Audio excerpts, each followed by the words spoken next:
In the Quinn decision, the court upheld Washington's capital gains tax as an excise tax, while the dissent said it was an income tax.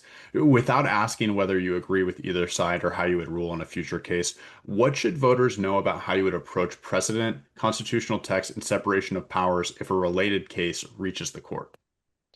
Well, we'll start with precedent. Um, Precedent is very important, right? That's where we look to find consistency in the law. That's how we trust the law.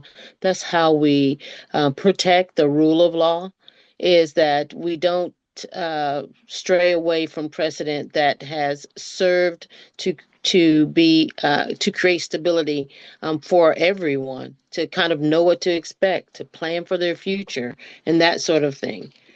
So that's the first and foremost. It should take a very high bar, and I believe there is a very high bar for addressing precedent when it comes to the court. I know that people are very concerned about when people are bringing precedent to the court for to address. I think people are very concerned about it creating a slippery slope, and that is a very valid point, and I think every time precedent is raised, as we've seen a lot of it recently in the United States Supreme Court, it creates a lot of anxiety, a lot of Mhm. anxiousness, right?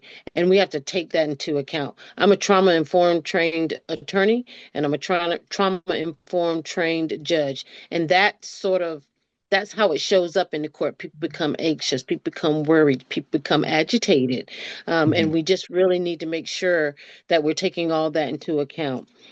There are definitions, or not definitions, but there's a framework for how you address precedent if the fact pattern is brought to you, as we were talking earlier about the importance of not passing judgment before you have the fact pattern developed.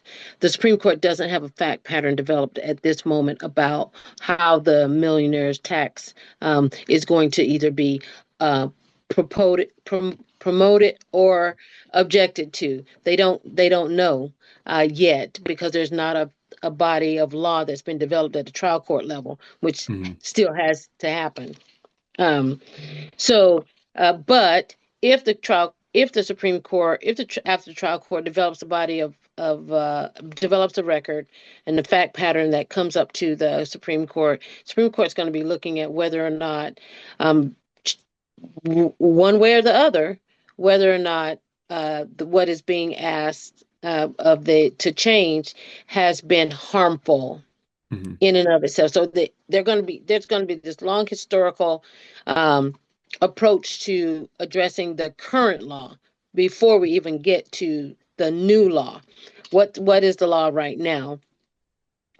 Has it been harmful? Has it had unintended consequences? Was it outright wrong when it was decided? That's a very high bar. Mhm. That is a very high bar, and I take that very seriously when you're asking me to do something so monumental, because it's never in a vacuum, right?